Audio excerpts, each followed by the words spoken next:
Chapter 21, 021 Weird People, we have too many of them. I didn't expect Wolverine to live in such a dilapidated and abandoned place. Is this a place of seclusion? This factory area is abandoned, desolate, and devoid of human presence. The surrounding area is barren yellow soil, rarely visited by people. You could say that. This place is almost a desolate and dilapidated wasteland. Looking at the side of the factory, Adam felt a sense of familiarity, as if he had caught a glimpse of it somewhere. But he couldn't remember where exactly. In fact, all the factory buildings are not much different. Adam immediately got out of the car. Carrying the vibranium shield, he lowered his pace and walked towards the factory. I wonder if Wolverine is still inside. According to HYDRA's information, Wolverine seems to have been staying here recently. So, this should be Wolverine's temporary residence. He didn't enter through the main entrance. Instead, he entered from the back. He came to the back of the factory and glanced around, and saw a relatively high window. He took a deep breath when he saw that window, and leaped up. With his powerful physical abilities, he jumped up and grabbed the high window. The window was partially open.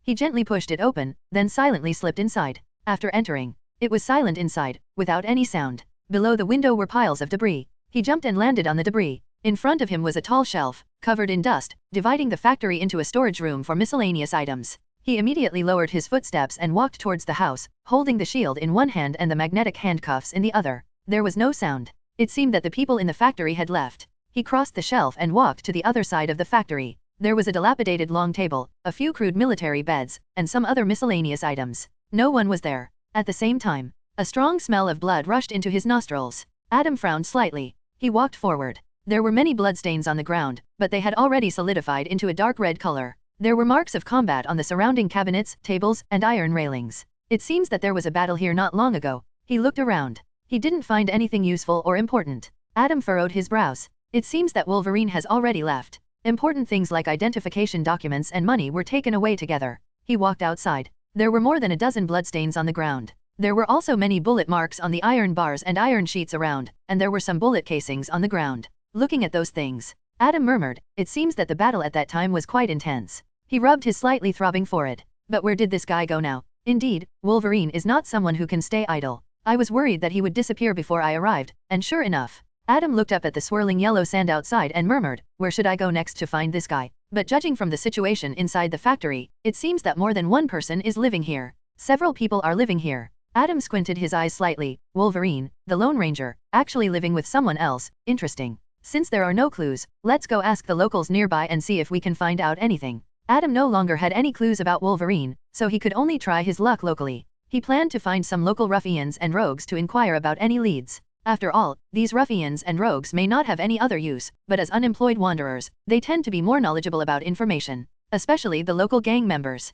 Adam immediately put the shield back in his backpack and fastened the handcuffs to his waist. He walked towards his motorcycle. Soon enough, a rumbling sound. The motorcycle kicked up a cloud of yellow sand and disappeared into this desolate land. The sun still hung on the horizon, leaving a hint of red light in the dimness, struggling in its final moments. Adam arrived at a nearby town. He planned to find a place to eat, replenish his energy, and inquire about relevant information. Inside a restaurant, Adam sat at the bar, eating a large plate of pasta and steak. As he ate, he casually asked, "Boss, are there any strange things or people around here?" The boss cleared the plates of other customers while saying, "Strange people or things? We have plenty of strange people here. The one-eyed guy next door has a habit of eating chicken butts every day. It's really weird. The Tom family on the street hasn't had a passionate love life for over a decade. In the end, the husband went to Thailand and found a man, and theirs." Listening to the boss's gossip, Adam's eyelid twitched, and he quickly interrupted, "Thank you, boss. The weird people here are indeed weird." He continued, "By the way, boss, if something of mine gets stolen, what should I do? Should I report it to the police?" The boss sympathetically said, "Report it to the police? In this central region, it's very chaotic. The police and criminals are in cahoots. It's too difficult to recover your stolen things." Adam took a big bite of pasta and chewed, "Are the local gangs really that powerful?" The boss whispered, "Of course they are. The local street racing gang is ruthless, from petty theft to murder and arson, they do it all." The boss lowered his voice and warned, "So, don't even think about confronting them and getting your things back, or you might not even keep your life." Adam said, "Where do they usually hang out?" The boss said, "You don't want to live anymore, do you?" Adam shook his head, "I just want to avoid them." The boss breathed a sigh of relief, "It's nighttime now, don't go to Kanglin Street, because that's where the street racing gang's headquarters is." After some probing and observation, upon hearing this, Adam squinted his eyes. Street racing gang, Kanglin Street. Soon enough, Adam finished his meal, paid the bill, and got up to leave. The boss quietly reminded him a few times, "Remember, don't go there. If you lose something, it's gone. Material possessions are external. Adam, who was leaving, waved his hand without turning back. Thanks. With a rumble, the motorcycle sped away. Kanglin Street. Inside a warehouse. Hey, who's this kid with the backpack? Who brought in a new recruit? Don't know, must not be one of us. You brat, what are you doing here? Looking to die. Chapter 22, 022 Mutant End Era? After observing, Adam finally located the hideout of the street racing gang. It was inside a warehouse at the end of Kanglin Street. He immediately walked in. Inside, filled with smoke and haze, people were drinking and playing cards. There were about 10 people, some of whom were injured. When they saw a stranger coming in, everyone was stunned and stopped what they were doing. They looked at each other. A muscular man with short hair spoke up. Hey, who is this kid with the backpack? Is he the new recruit? He had a bandage wrapped around one hand. I don't know, he's not one of us. The muscular man slammed the cards on the table, stood up, and spoke aggressively. You punk, what are you doing here? Looking to die. He walked towards Adam, his thick silver necklace swaying. Adam looked at the crowd and calmly said, I came here to inquire about someone. Upon hearing this, the crowd burst into laughter. The muscular man laughed even harder, tears shimmering in the corners of his eyes. Damn, what a clueless kid. Coming to our street racing gang to ask for information. Ha ha ha, coming to our street racing gang to ask for information. This kid is really talented. I'm so amused. Does he think this place is a police station? One of them raised his fist. We must give this kid a profound lesson, or he won't know the might of our street racing gang. Adam's expression remained unchanged. Do you guys know a man with steel claws? His claws are incredibly sharp, capable of easily piercing flesh and bones. Upon hearing this, the group of people, who had been smiling, suddenly changed their expressions and their smiles disappeared. Especially the injured ones, their faces twisted with hatred, their eyes flickering. FK, so this guy is in cahoots with that old bastard. So you're with that damn guy. We must kill him today. Otherwise, I won't be able to let go of my hatred. Kill our brothers, and none of them can escape. Let's kill this kid first today. As they spoke, the muscular man next to them, with red eyes, pulled out a gun from his waist. Adam made a move. With lightning speed, he took out the silver shield from behind and swung it towards the muscular man's neck. Fist. The shield instantly severed the muscular man's neck, separating his head from his body, blood gushing out. The scene was extremely brutal and shocking. Immediately, there was a dull sound of the shield cutting into the wall. Thump. A head fell down and rolled towards the crowd. Seeing this, everyone felt a chill in their hearts, fear rising. Looking at the unfamiliar man who had entered, blood splattered on his face, but his expression remained unchanged, still calm as ever. To be able to calmly sever someone's neck on the spot. The ruthless members of the street racing gang also felt a chill. They thought they were fierce enough, but compared to the person in front of them, they felt far inferior. The person in front of me is the real devil, isn't he? Damn it! Let's fight him. One person saw his brother die tragically, his eyes turning red. Kill him? Are we afraid of him alone? Immediately, the members of the motorcycle gang reached for their weapons, iron rods, machetes, and even handguns. Just as the two raised their guns, Adam grabbed the shield and threw it forcefully, saying, still struggling. Whoosh! The shield flew out horizontally. Fist! Like the sharpest blade, it directly severed the hand holding the handgun. Blood splattered, and screams rang out. But it wasn't over yet. The shield smashed into the wall with a clang, sparks flying as it rebounded. Fist! Another hand holding a handgun was severed, and another round of screams erupted. Adam raised his hand and casually caught the flying shield, sweeping his gaze over the crowd, saying, do you still want to try? On the shield, blood continued to drip. At the scene, the screams continued. At this moment Adam's handsome face seemed to be filled with intimidation. His pitch-black eyes seemed to contain an endless abyss. No one dared to move. Seeing this, Adam nodded in satisfaction and said, now, can you tell me about the steel claws? A thin and weak man with a rooster's head trembled as he spoke. This happened a few days ago. We were stealing cars on the west side of town and saw a stretched car, so we planned to steal it. But at that moment, an old man rushed out and claimed that the car was his, telling us to stop. Upon hearing this, Adam raised an eyebrow and raised his hand to stop the man from speaking, saying, old man. The man with the rooster's head looked at Adam and nodded slightly, saying, yes, an old man who looked to be in his 60s, he seemed weak and lacked vitality. You think an old man can stop us, the motorcycle gang? That's not. He quickly corrected himself, that's not something we would agree to. So, Duma, the man you beheaded, picked up a handgun and fired at him. We thought it was over and were ready to continue stealing the car. But unexpectedly, the old man stood up again, and even extended steel claws. Hearing the man's words, Adam's heart was filled with shock and waves. An elderly Wolverine, lacking vitality, fighting against car thieves. He finally understood why he had a familiar feeling when he saw the back of the abandoned factory before. Because that was where Wolverine lived with Professor X and Caliban in Wolverine 3. Later, he saved X-23, also known as the Little Wolf Girl. A girl created by a company using Wolverine's genes, possessing the same self-healing ability and implanted with adamantium. As a result, she was hunted by the company's people and had no choice but to leave her home. so we knew he was a mutant or someone with super abilities, but seeing that he was old and seemed weak, we fought him. At first, we had the upper hand. But unexpectedly, one of us accidentally shot his car, and he got angry. In an instant, he killed several of our brothers, and then we escaped. The man with the rooster's head briefly recounted their grudge with Wolverine. Meanwhile, Adam tightened his grip on the shield, the bones clearly visible on his palm, and the veins slightly bulging. This showed the turbulent waves in Adam's heart. In the background of Wolverine 3, the older generation of mutants died one after another, with no new mutants being born. The grand disappearance, the twilight has come. In other words, it is now the end of the mutant era? The timeline of mutants has been slightly adjusted. Chapter 23, 023 Wolverine Clone X24. The information HYDRA has on Wolverine is also limited. They only have recent sightings and an introduction to Wolverine's life. So they don't know that Wolverine is already in his old age at the moment. So they also have no idea that it is now the end times for mutants. Because the Essex group has added genetically modified ingredients to the daily food of all humans, which suppress and alter mutant genes. Unbeknownst to them, this has weakened the power of mutants and also organized the birth of mutant newborns. This has led to mutants around the world becoming fewer and almost on the verge of extinction. It can be said that for mutants, it has come to the end times. However, according to the timeline in the movie, the plot of Wolverine 3 should happen in a few years in the future. He pondered for a moment. It may be because the Marvel world integrates the mutant world, so the mutant timeline has undergone some changes.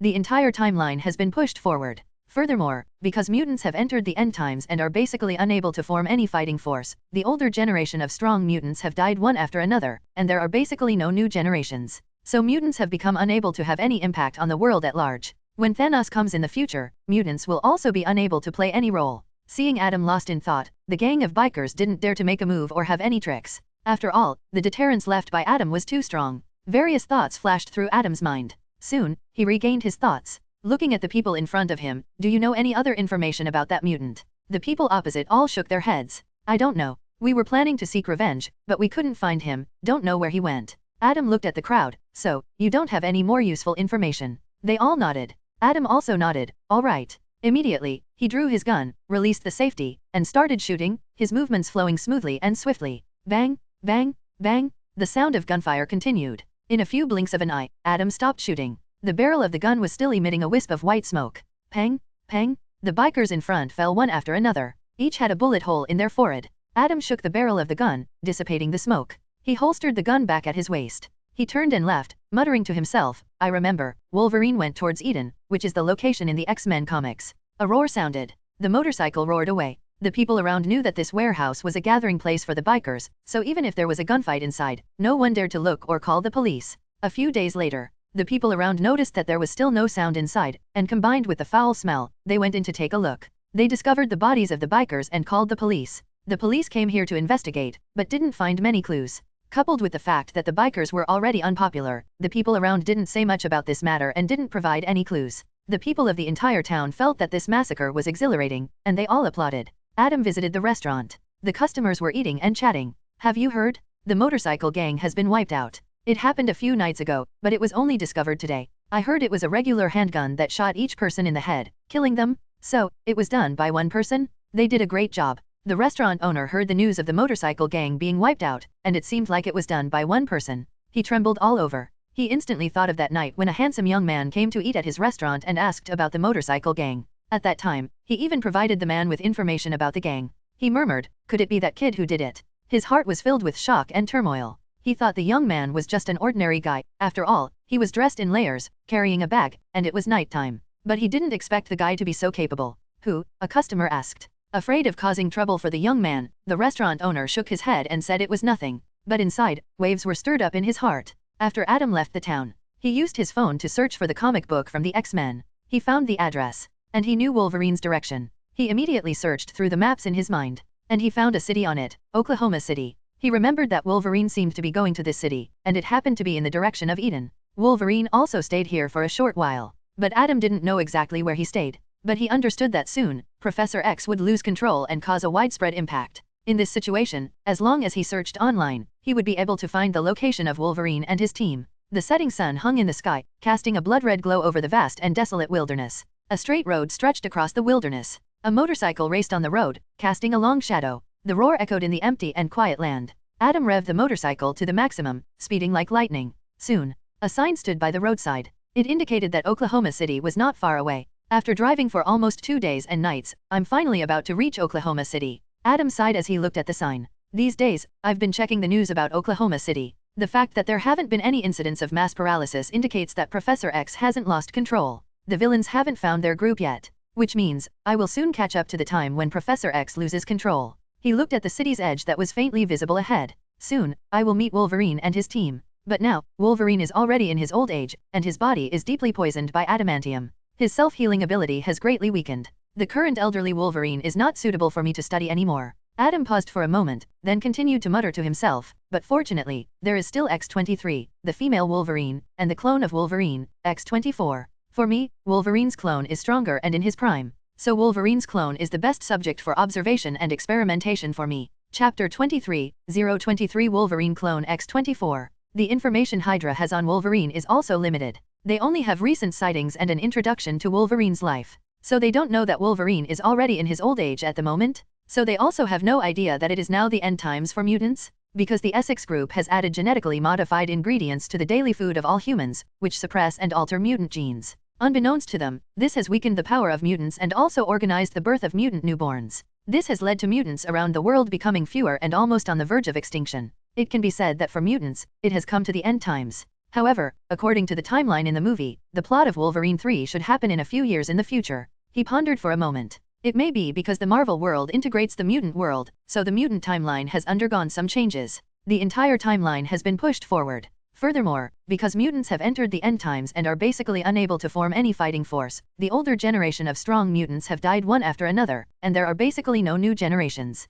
So mutants have become unable to have any impact on the world at large. When Thanos comes in the future, mutants will also be unable to play any role. Seeing Adam lost in thought, the gang of bikers didn't dare to make a move or have any tricks. After all, the deterrence left by Adam was too strong. Various thoughts flashed through Adam's mind. Soon, he regained his thoughts. Looking at the people in front of him, do you know any other information about that mutant? The people opposite all shook their heads. I don't know. We were planning to seek revenge, but we couldn't find him, don't know where he went. Adam looked at the crowd. So, you don't have any more useful information? They all nodded. Adam also nodded. All right. Immediately, he drew his gun, released the safety, and started shooting, his movements flowing smoothly and swiftly. Bang, bang, bang. The sound of gunfire continued. In a few blinks of an eye, Adam stopped shooting. The barrel of the gun was still emitting a wisp of white smoke. Pang, pang. The bikers in front fell one after another. Each had a bullet hole in their forehead. Adam shook the barrel of the gun, dissipating the smoke. He holstered the gun back at his waist. He turned and left, muttering to himself, I remember, Wolverine went towards Eden, which is the location in the X-Men comics.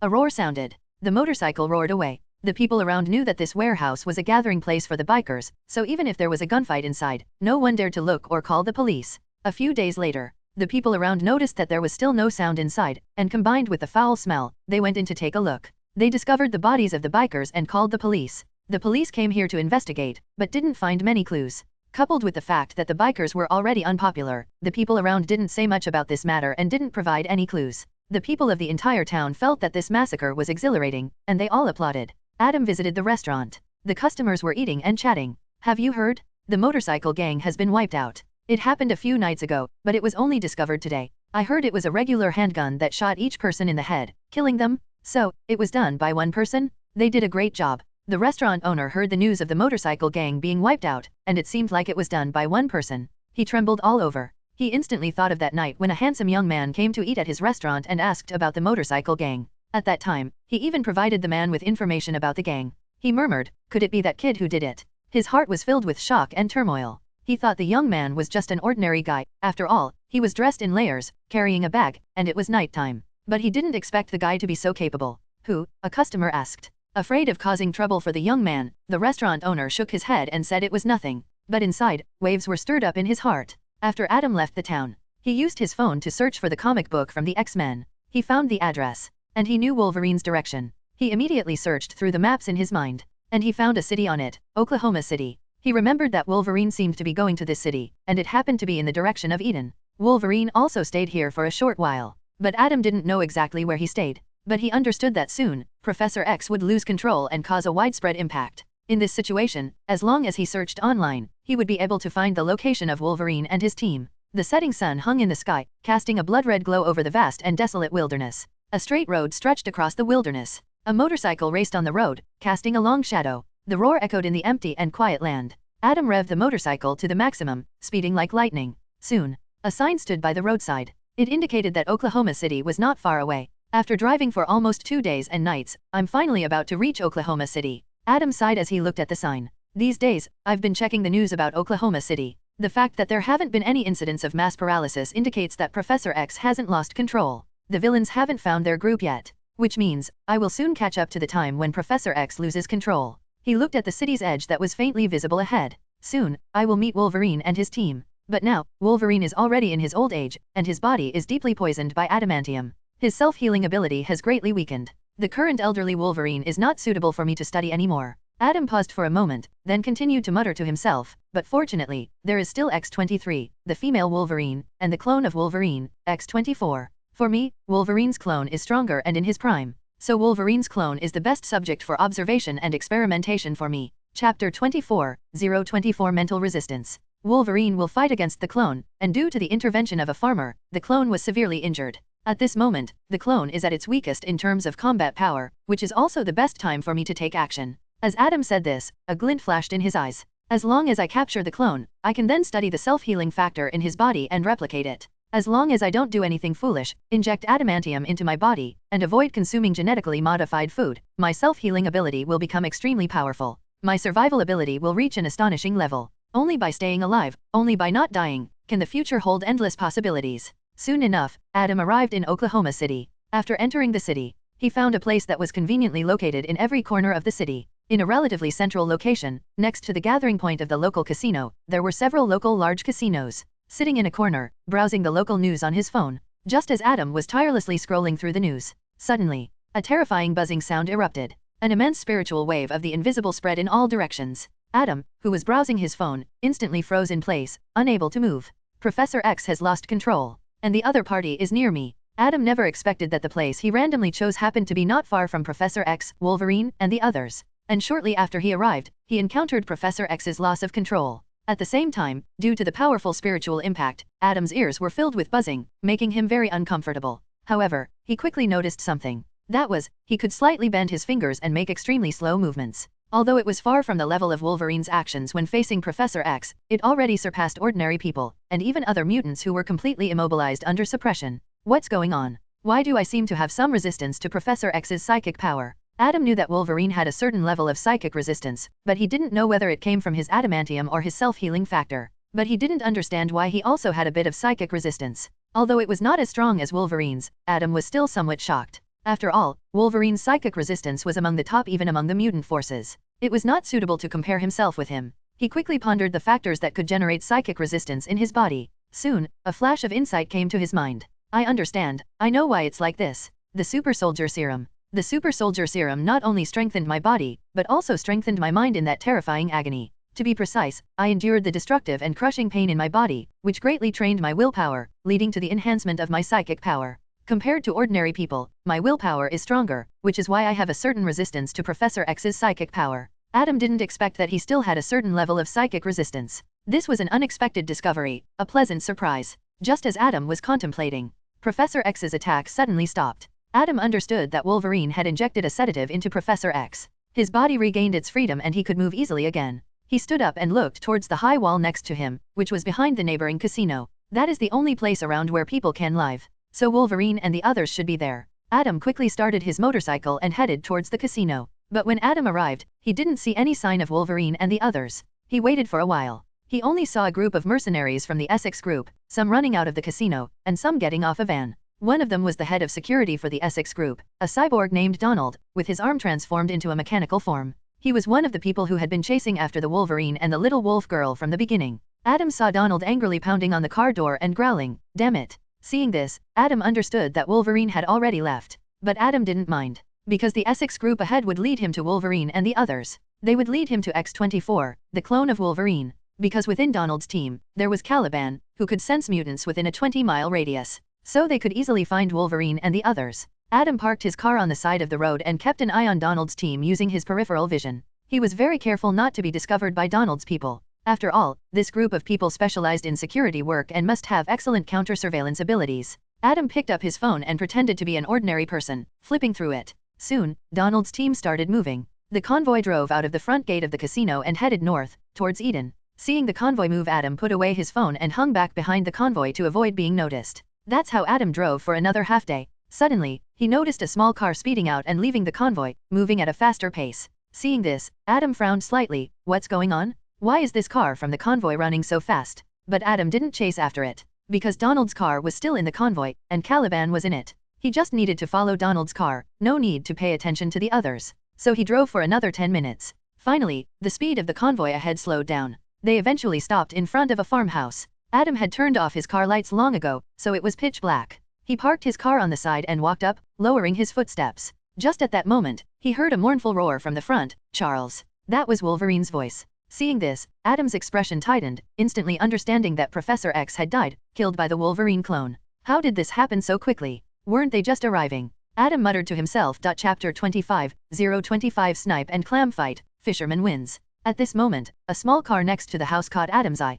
He instantly understood. The one who had left the team was the Wolverine clone. It should be the Essex Group's attempt to prevent Wolverine and others from escaping, so they sent out the clone to intercept and hunt down Wolverine and capture X-23, the little wolf girl. Soon enough, the X-24 clone walked out of the building, holding the struggling and roaring little wolf girl. The little wolf girl is a mutant created by the Essex Group using genetic technology, intended to be trained as a specialized killing tool. However, as the children grew up, the Essex Group found it difficult to control this group of mutant children, as they were a strong source of instability. In addition, they had developed a more powerful and obedient genetic weapon, which is the specialized killing machine known as X-24. So they decided to eliminate this group of mutant children. However, some staff members had developed feelings for these children and did not want them to die, so they escaped from the Essex Mutant Laboratory with a group of children. Now the Essex Group is hunting down this group of children. Adam's gaze fell on the clone. A strong and sturdy body, exuding a murderous aura. The wounds on the clone's body caused by the little wolf girl were starting to heal. Seeing the young and strong body in front of him, Adam's eyes became somewhat heated. This is Wolverine at his peak, with his healing ability also reaching its peak, far surpassing the current elderly Wolverine. After all, the current elderly Wolverine is already sick to the bone, even his steel claws have rusted, and the degree of wound healing has greatly weakened. His combat power is no match compared to before, so X-24 is the experimental subject he desires the most. At this moment, Wolverine finally appeared. His appearance had clearly aged, and he no longer had the sharp and vigorous look he used to have. He gave off a sense of being on the verge of old age. He was currently holding the dying Professor X in his arms. Looking at Professor X in Wolverine's arms, Adam knew that there was no hope for him. After all, Professor X was already very old, his body was already weak, and now he had been pierced through the chest by the clone's adamantium claws, making it impossible for him to survive. Even if the best doctors were brought in, they wouldn't be able to save him. In fact, for Professor X, this could be considered a kind of relief. After all, due to his brain degeneration, he caused serious harm during his twilight years, almost killing the last batch of the most powerful mutants. This is also a significant reason for the decline in mutant strength. It also caused injuries to hundreds of civilians. This made Professor X feel immense guilt and self-blame when he was conscious. Just at this moment, a group of people drove over. This group of people had a grudge with Wolverine before. They mistook the clone for Wolverine and threatened him. How could the clone tolerate this? In a few moves, he directly killed the opponent. On the other side, Professor X finally took his last breath in front of Wolverine. Wolverine's last friend also died in front of him. He was filled with grief and anger, and directly rushed towards the clone to fight. Unfortunately, the current Wolverine is no longer as brave as he used to be. He is just an old wolf in his twilight years. Soon, Wolverine fell in a series of stabs and screams. He lay weakly on the ground, blood gushing out uncontrollably. The clone saw this scene. He just sneered. And at this moment, boom! A 7 to 8-seater car raced forward and crashed into the clone, impaling it on the spikes. The spikes pierced through the clone's body, and blood gushed out from the corners of its mouth. Despite the intense pain, the clone only stared at the farmer who had gotten out of the car with hatred. The farmer was the owner of this farm, and his entire family had just been killed by the clone in front of him. He was barely hanging on, relying on his hatred for the clone to persist until now. He looked at the still-breathing clone, picked up his shotgun. Bang! He directly blew up the clone's eyeballs. The clone fell silent. But Adam, who was standing nearby, knew that the clone was not dead yet. After all, with such a powerful healing ability, these injuries couldn't kill him. But Adam didn't make a move immediately, because it wasn't the right time yet. The clone's ability hadn't reached its peak yet.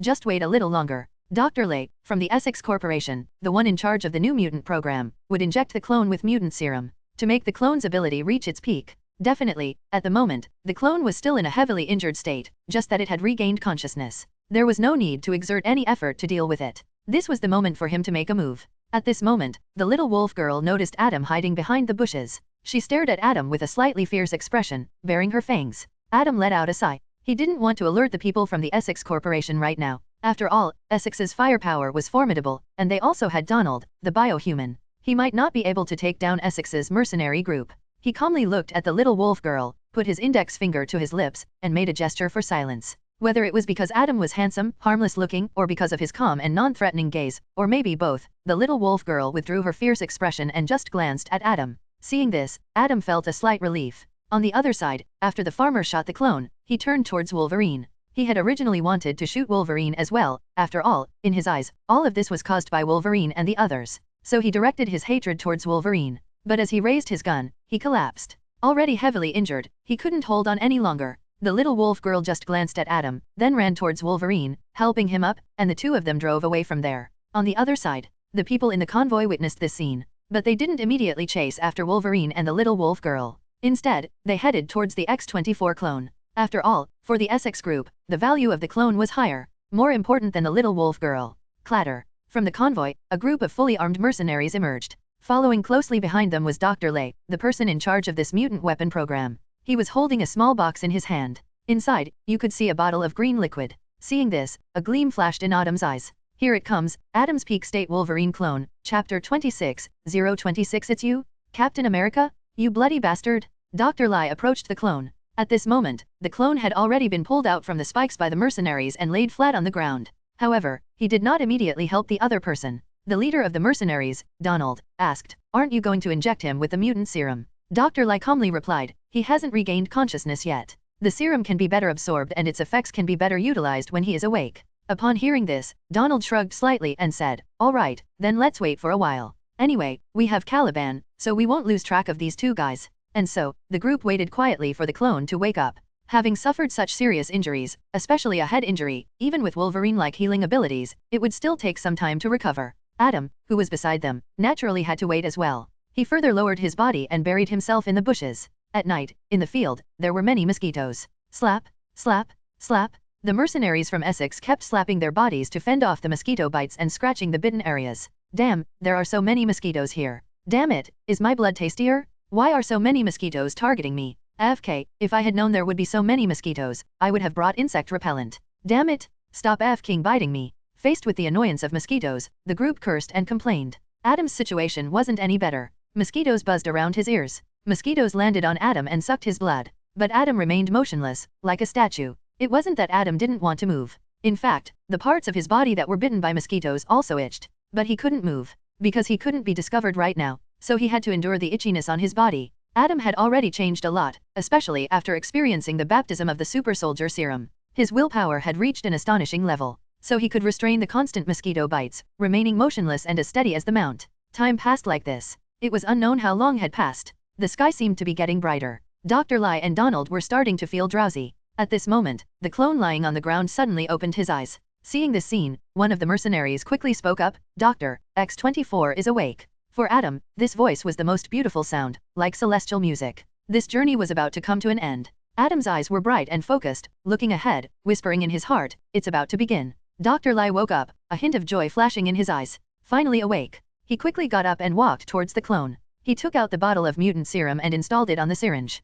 Looking at the clone, his tone was gentle, "Don't worry, this is something that will heal you. Strictly speaking, you are still a newborn, just born not long ago, and your body is as fragile as a baby. You need nourishment. This thing will enhance your healing ability, restore your blood vessels and epidermal tissues, and increase your matrix cells." Saying that, he injected the serum into the clone's body. After completing these actions, Dr. Lai stood up, walked to the side, and put the syringe back into the box. Not far away, Adam saw that the injection was finished and his eyes instantly lit up. "It's starting." He took out a headscarf from his pocket and covered his face. Then he put on a hood. Instantly, his entire face was completely covered. He glanced at the positions of everyone, looked at the surrounding environment, and engraved everything into his mind. Boom! Adam shot out like a cannonball, rushing towards the clone on the ground. He reached behind his back and pulled down the shield. The surrounding shrubs were easily broken. Adam's sound instantly caught the attention of the mercenaries. Who are you? Identify yourself." "Damn, someone's here." Lai Si turned around and saw the direction Adam was rushing towards, instantly understanding the other party's motive. He shouted, "This guy is here to steal X-24. Kill him? We can't let him succeed." Donald looked at Adam's astonishing speed, his pupils shrinking. "That is definitely not the speed of an ordinary person. Damn it, this speed. He's not an ordinary person. The other party is either a mutant, a super ability user, or someone with enhanced abilities. Donald raised his gun and shouted, fire. Bullets interweave and attack. Kill him. Ding ding ding. Bullets flew out one by one, rushing towards Adam. Adam raised his shield and blocked the bullet attacks. He looked at the large tree in front of him, his mind spinning rapidly, like a computer, calculating the position of each mercenary. Calculating the angle at which the shield should fly out, the angle of rebound, the force required, and the throwing technique to be used. These things may seem very complicated, but Adam calculated them almost in the blink of an eye. It's as if calculating angles and forces is his instinct. In an instant, he reached a tree, and the veins on his hand suddenly bulged. A burst of brute force surged out. Whoosh! The shield in his hand shot out. Like the most powerful arrow. Rushing towards a mercenary, it directly severed the wrist of the mercenary holding the gun, causing a scream. The shield didn't stop, it collided with the car's shell at an angle and bounced off, rushing towards another mercenary. It flew past the mercenary's neck, and a head flew off. Clang! The shield collided with an iron railing and shot out again, cutting off someone's arm. Then he ran towards the big tree, and this chain of shots happened in an instant, a very short time, almost no time for reaction. As soon as Adam's front foot left the tree, he reached out and caught the shield. Once again, he held the shield in front of him to block the flying bullets. Ding ding ding, sparks flew, a crisp sound. Not a single bullet hit his vital points. As for his body, it was wrapped in a bulletproof vest. As for his legs, there was hardly any chance of being attacked, mainly because they were smaller in size and he was fast enough to avoid being hit. Adam took big strides towards the clone. Stop him. Li-Si roared. Two mercenaries rushed up and were directly knocked away by Adam's bull-like shield.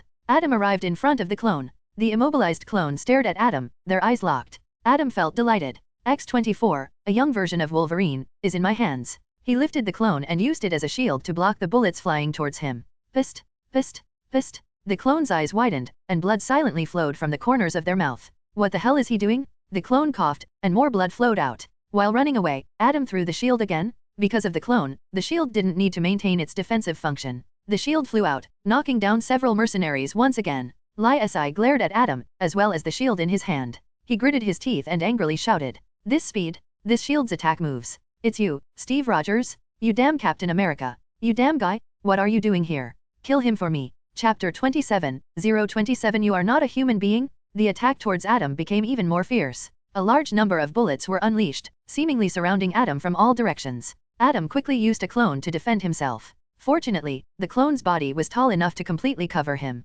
Pist, pist, pist. Bullets shot out from within the clone's body. Blood gushed from the corner of the clone's mouth, as if it were free. Adam whispered, "It's okay, you won't die, just suffer a bit." The clone couldn't speak, only able to stare at the masked person in front of him. The clone had never experienced such intense emotional fluctuations before. Angry but powerless, he felt extremely frustrated. This was an emotion he had never felt before. At this moment, Donald rushed towards Adam and punched him, saying, "Captain America, don't bring trouble upon yourself, offending us Essex. You better get out of here, otherwise, you'll regret it." Whoosh! Then something faster than Donald's iron fist. A shield came from the side and collided with Donald's body, sending Donald flying. Immediately, it rebounded onto Adam. The people around took a slight breath when they saw this scene. This ability to calculate was simply terrifying. It actually calculated the attacking range even for someone running. Adam continued to sprint, heading towards his motorcycle. Just at this moment, Lay shouted, "Bring out the heavy weapons, we must stop them." The mercenaries beside him hesitated, saying, "But he has X-24 in his hands, it's company property.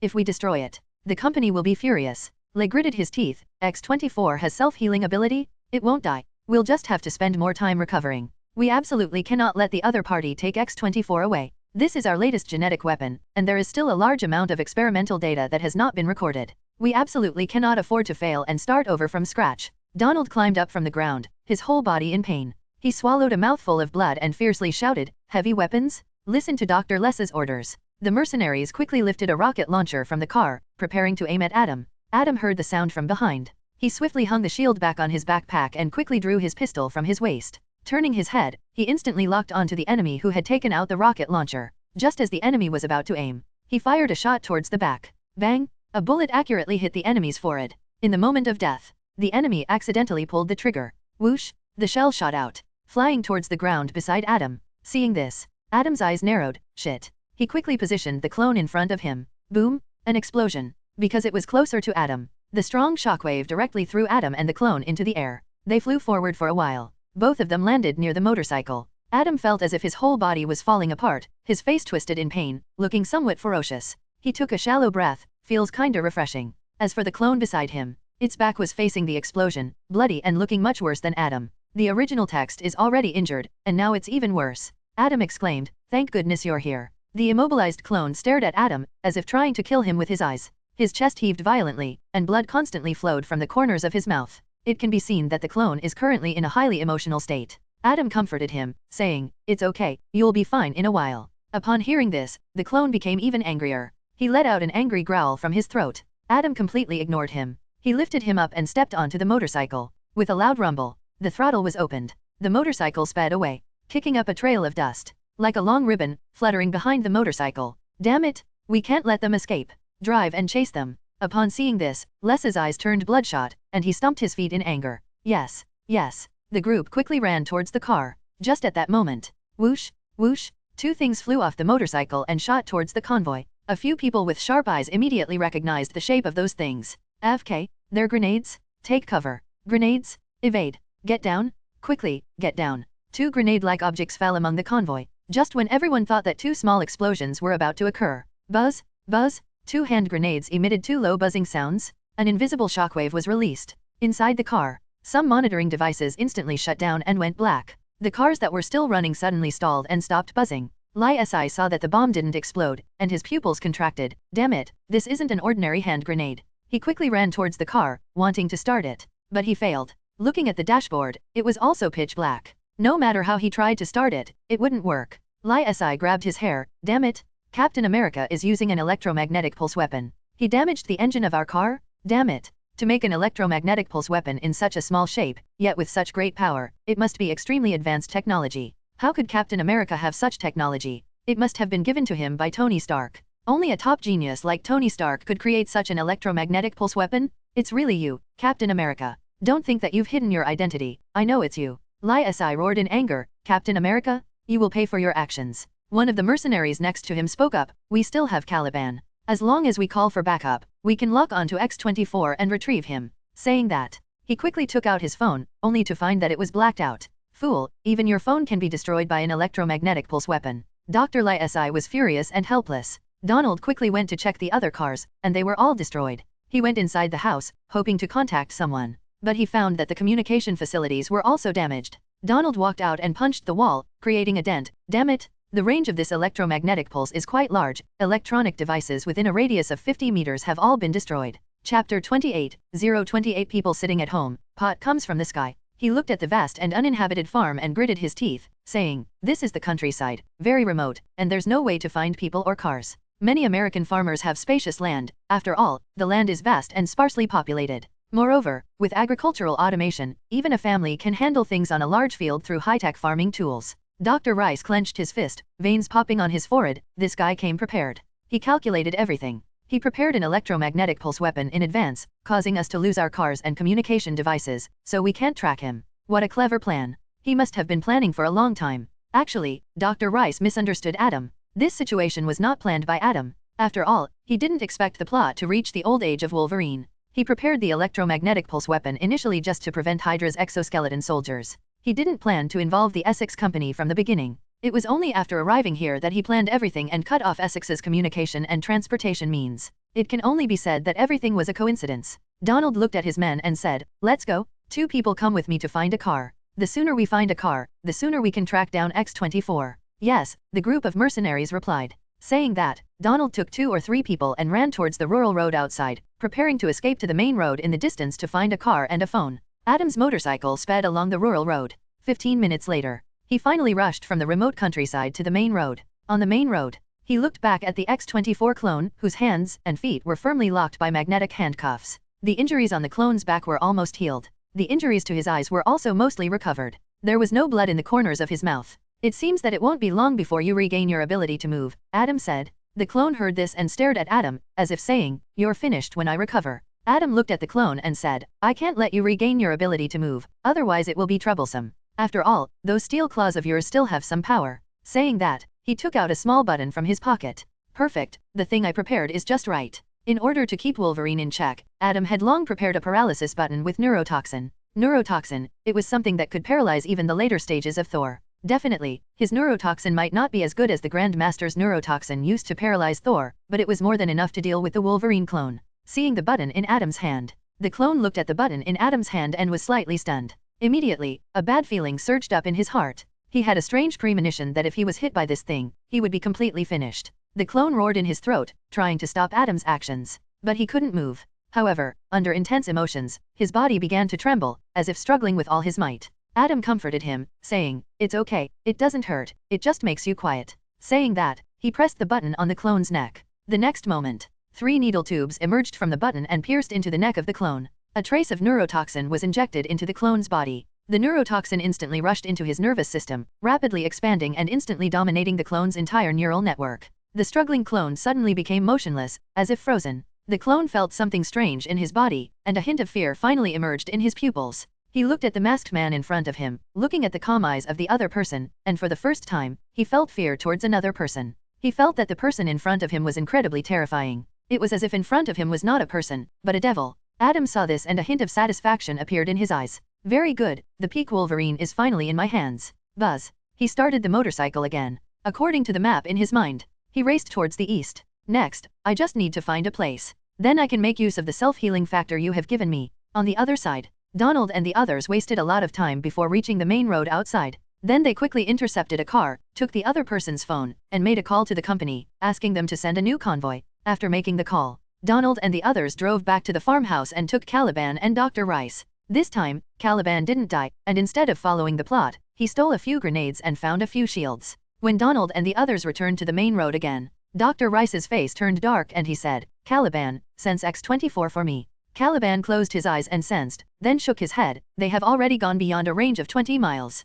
I can no longer sense their trace." Hearing this, Dr. Rice clenched his fist. "X-24, my latest research achievement. That damn guy, I swear, Steve Rogers, you will pay the price." New York. Due to Ultron's Sokovia incident, countless civilians were injured and killed, so the Avengers Alliance is currently facing criticism from the international community. Just like the other team members, Captain America has been staying in one of Tony's buildings recently and rarely goes out. It can be considered as temporarily cutting off contact with the outside world. He was originally overlooking New York when he suddenly sneezed. Then he felt a slight chill behind him and shivered. Falcon next to him said, "Looks like someone is cursing at you." Captain America smiled bitterly. "I feel like it's not just cursing, the other party also wants to kill me." Captain America sighed. "I never expected that the Sokovia incident would make someone want to kill me." Falcon remained silent. Captain America didn't know. The person who is targeting him is not because of the Sokovia incident, but because an invisible blame has been placed on his head. Trouble comes from above. Falcon spoke, "Captain America, be careful when you go out recently, so you don't end up in trouble." Captain America nodded. "I will be more careful recently." Chapter 29, 029 Who is that person? Donald looked at Dr. Lay and said, "Doctor, we can't track down X-24 for now. What should we do next?" "I have already reported the situation regarding X-24 and asked the intelligence department to track it," Dr. Lay replied. "So, should we wait for the intelligence department's information and then go after X-24? Or should we deal with X-23 first?" Donald asked. After hearing the other party's words, Dr. Lay took a deep breath. He then said, "We don't know how long we'll have to wait for the intelligence department's information. Let's deal with X-23 first. In addition, report to the company immediately and have them investigate Steve Rogers." Donald nodded. Dr. Lay said, "Let's go, continue heading north." "Isn't X-23 supposed to go to Eden?" Donald asked. "We'll go there to find them." Donald turned to the driver and said, "Let's go, head towards Eden." "Yes," the driver responded. Boom! The car raced towards the north, heading towards the border. At this moment, Adam's motorcycle was speeding towards a coastal city in the east.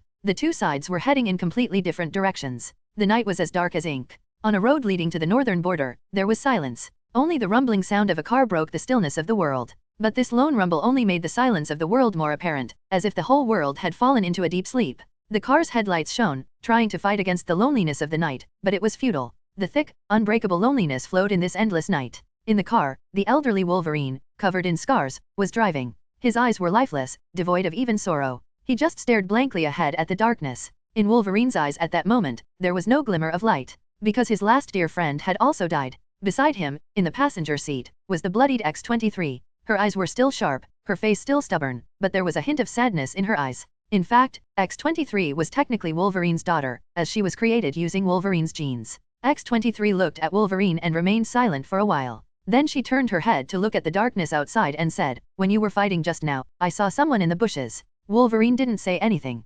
X-23 continued, before Charles died, I heard his voice in my head. He said there was someone outside, without hostility. He said that person might be the key to changing the fate of mutants. X-23 paused for a moment. In the bushes, it seemed like I saw him. Because in his eyes, there was no hostility towards us, just calmness. Upon hearing X-23 mention Charles, Wolverine fell silent. After a long while, he asked, Charles, did he tell you who that person is? Adam Jones. A name fell into the rumbling and silent night. As if silently falling into the roaring tide of destiny, Donald switched to the car sent by the company and rushed towards the border at high speed. In the end, they caught up with X-23 and the others before they crossed the border. Through a drone, they saw X-23 and the other mutant children walking through the forest. But Wolverine was not among them, because X-23 and the others were planning to cross the border and go to a sanctuary in Canada. And Wolverine had no intention of going, so when X-23 and the others left, they didn't wake up the sleeping Wolverine. Dr. Lay saw X-23 and the others walking and narrowed his eyes. Finally found them, X-23s. Donald looked at the recent information sent by the company. He looked at Dr. Lay and said, I just received information from the company. Captain America's whereabouts have disappeared recently. He completely disappeared from the public eye and completely concealed his whereabouts. Upon hearing Donald's words, Dr. Lay let out a sigh. It seems that the person who took X-24 is no longer on the run, it's Rogers. He has hidden his identity and tracking traces. Dr. Lay gritted his teeth slightly. Continue investigating Rogers' whereabouts. As soon as he shows up, we'll go find him. Donald nodded. Okay. Dr. Lay spoke up. Let's start by killing those little ones. Yes. Immediately, Donald and the hired team got out of the car and rushed towards the little wolf girl and the others. Holding guns and bullets, they attacked them, seeing the little wolf girl and the others in imminent danger. At this moment, a temporarily revitalized beast rushed out from behind and charged towards the mercenaries. Its movements were swift, like an arrow leaving the bow. Its steel claws were hard, easily piercing through the mercenaries' bulletproof vests and helmets. Soon enough, those mercenaries fell down. Wolverine, covered in blood, caught up with the little wolf girl and the others, leading them towards the northern border. This was Wolverine injected with mutant serum. When leaving, the mutant child left a bottle of green mutant serum for Wolverine. It temporarily stimulated Wolverine's vitality, allowing him to save the little wolf girl and the others in time. This time, because of Adam's intervention, the clone did not enter this chase. So Wolverine did not encounter a formidable opponent he couldn't defeat. Therefore, this time, the old Wolverine did not die. He survived and took the little wolf girl and the others to a sanctuary in Canada. Before entering the tunnel at the border, Wolverine looked back at the world behind him. He looked at his own hands. With a soft sound, adamantium claws pierced out. He murmured, perhaps I should continue to live, and maybe it's time to let go of these claws. After saying that, he turned around and led the little wolf girl and the other mutant children into the tunnel, stepping into an unknown future. In the car behind, Dr. Lay watched Wolverine and the others leave, letting out a painful roar. He could have taken down these guys because he possessed the powerful weapon X-24. But unexpectedly, X-24 was intercepted halfway. Damn it! It's all because of Rogers. Rogers. Amidst the roar, there was deep-seated hatred that was etched into his heart.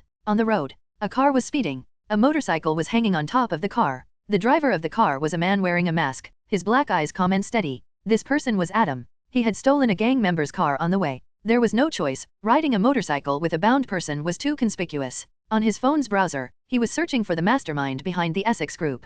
After the search was complete, he looked at the browser. Chapter 30:030 Osborne Corporation. However, the search failed. He did not find out who the Essex group really is from the internet. After all, he was still curious about the origin of this Essex group. It only showed that this business giant is a biotech conglomerate with a global reach in everyday food and deep involvement in the field of genetically modified organisms. In the movie, it seems that the origin of the Essex group was not revealed either. The only thing Adam knew was Dr. Lees. His father, Dr. Del Lees, was in charge of the X-Weapon program and was later killed by the escaped Wolverine. In the end, Dr. Lees followed in his father's footsteps and joined the Essex group, reopening the X-Weapon program to exterminate all mutants and create new mutant weapons. This is definitely not something Lees could plan. After all, Lees is just a researcher with slightly better abilities. In Adam's opinion, there must be a mastermind behind this extermination plan. He created the massive Essex group and then used it to control global food security, silently strangling mutants. At the same time, while exterminating mutants, he also didn't forget to create mutant weapons.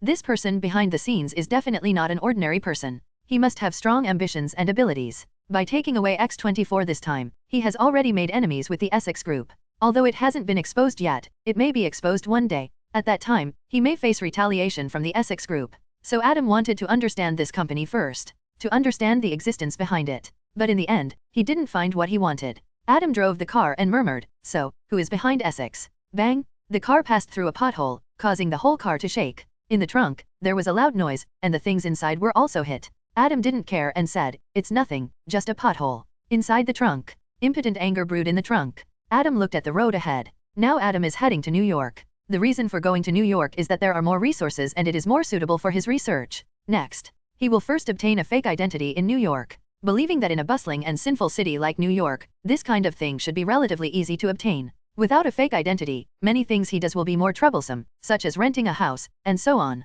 In addition, he also needs to obtain some equipment and a house in order to further his research. After all, without the necessary resources, he can't achieve much. Once these are settled, he can start researching the self-healing factor of clones. Buzz! Adam stepped on the accelerator. The car rushed forward, heading towards a farther place. Essex Group headquarters. Deep underground, in the depths of a laboratory, it was dim and damp. In that darkness, there was a faint figure. Outside the laboratory, some executives of the company stood, looking extremely respectful, watching the depths of the laboratory. In the depths of darkness, a cold voice sounded, "The pursuit failed, and you lost X-24. You guys are really useless." A hand wearing black gloves reached out, raising the index finger. "Find me Steve Rogers and retrieve the company's assets." "Yes." The executives below hurriedly responded. Immediately after, the executives left this place. The outskirts of New York. Adam looked at his phone. Not long ago, he sent an email to Klaus. He wanted to borrow some money from Klaus, expressing his desire to purchase some equipment and rent a house. After all, Adam didn't have much money at the moment.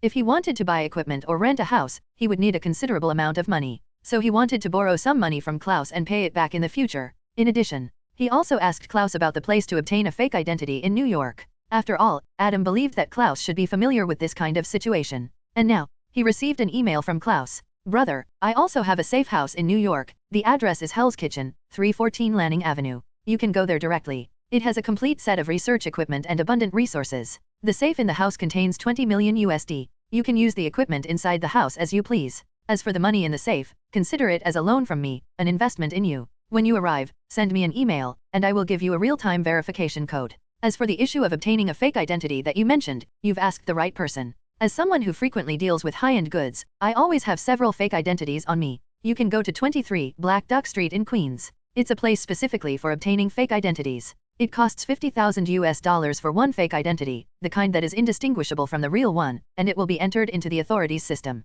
Looking at the email information on his phone, Adam murmured, "Thank you, Klaus. You've directly solved the problem of the house and equipment for me. Don't worry, I will pay you back the money soon." Saying that, he looked at his phone. There was a piece of news on it. About Osborne Corporation. A few days ago, due to the failure of Norman Osborn's new product research and the loss of military support, the stock plummeted instantly. And Norman Osborn was directly kicked out of the company by the board of directors due to his decision-making mistakes, causing Norman Osborn to lose his own company. Norman Osborn is the future Green Goblin. Or maybe he already is. Adam didn't know. He didn't care about Osborn. He cared about Osborne Corporation. With Osborne Corporation's stock hitting rock bottom, it was a good opportunity to buy low. Although Osborne Corporation's market value was not good, its original capital was still very strong. It possessed extremely advanced biological equipment and a large amount of biological knowledge and patents. In addition, Osborne Corporation also possessed the extraordinary spider that bit Peter Parker. That was the origin of Peter Parker's journey to becoming a superhero.